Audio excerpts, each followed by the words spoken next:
The recoil spring thing, it is not about the money. So I want to go over an issue and talk about it because I think it's kind of interesting. A few days ago, I put up a video with Wampler discussing recoil springs, how long they last. And, you can go watch it if you want, but the thrust of it is, it's like, hey, they last a long, long time. Commonly, they'll be in a gun, like one of his guns, 20,000 rounds, something like that. After the spring takes a set, so, after a little bit, it'll shorten up and it'll get a little bit lighter, but then it stays pretty consistent and it lightens up over time. Now, I saw a lot of comments, reasonable comments. I get it. Let's read it. Okay. From guys talking about the money part of this. Hey, why not change the spring, man? It's not that much money. Okay. I could understand if the suggestion was to replace the barrel, but a pistol recoil spring literally costs less than the box of cheap ammo. Why not have the assurance if you're a high volume competitive shooter? That's not dogma. That's good practice and cheap insurance. I'm certainly not getting rich selling pistol recoil springs, but I do fix and lots of guns. And the only problem being filthy, nasty, and bone dry with regards to lubrication and or needing a simple spring replacement. And I saw a lot of that kind of comments, like why are you using the spring gauge? We could talk about Wampler's spring gauge. Anyway, so the guys that want to change recoil springs at like whatever the recommended interval is, like 5,000 rounds, the reason that most of the competitive guys like Wampler, myself, or guys that just shoot a ton, they're not really that big into changing the recoil spring all the time. So let's say, for example, I take the SIG 226. If I shoot it a couple thousand rounds, the first couple thousand rounds on the recoil spring, it's going to change. It's going to like take the set, shorten up, lighten up the most. And it's not dramatic. It's just, it changes over the first couple thousand rounds a fair bit. Then let's say it's not going to not change anymore, but it's going to be relatively stable. So like the next 3,000 rounds, it won't change a lot. And then you hit 5,000 rounds and it's like, okay, we got to do the interval, change the spring. It's cheap insurance. Like what this guy's comment says, it's insurance. Like insurance against what? I'm not really sure. I'm not sure what the point of that is. But it's like, hey, just change it at the recommended interval. It's not that much money.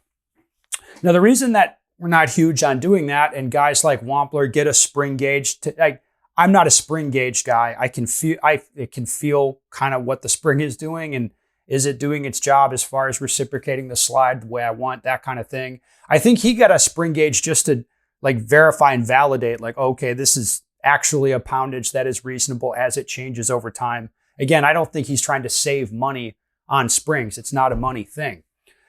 The reason that we're not huge on changing that is, like, again, consider what the recoil spring does. That's the one spring you can change. Like on this pistol, you can change the recoil spring. It makes a dramatic difference in the way the gun feels in recoil. You can change the hammer spring. It makes a dramatic difference in the way the double action trigger is going to feel. Like those are very dramatic changes you can make to the gun for not a lot of money.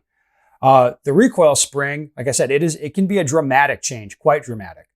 So if you have a gun that's set up and you're training with it, like let's say I go shoot 500 rounds a day for training, and then after 10 training days, like boom, new recoil spring. All right, as is recommended. Well, now it's going to pretty dramatically shift the feel of the gun.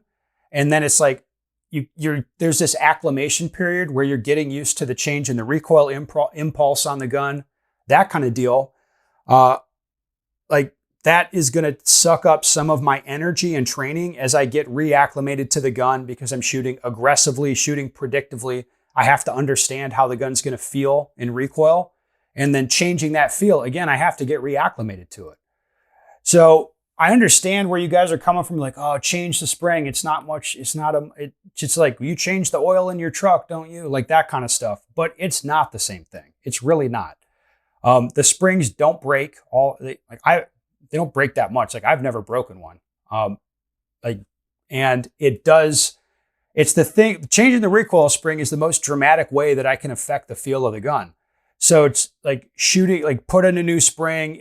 The gun's going to feel stiff. It's going to, then, a couple sessions later, it's going to feel kind of normal.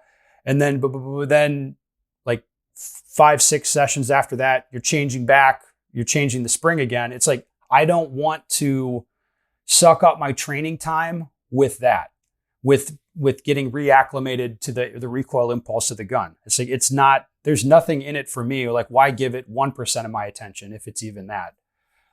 It's not helpful. It's the same as like, I know I'm the guy hopping platforms now, like it's going out of style. But it's not like that's super productive for your training, right? It'd be like a more extreme example of this would be like, I train with this platform today and train with a different platform tomorrow. Like, that's not a recipe for success in terms of building your skills. You want to make it about building your skills rather than messing with equipment. So if you guys are curious about the recoil spring, like, it's not a money deal. That's not the point of it. It's keep the feel of your gun consistent or keep it the way you want it. And if there's not an issue, I'm not going to change the spring on my training gun. It's just like, I don't view it as insurance against anything.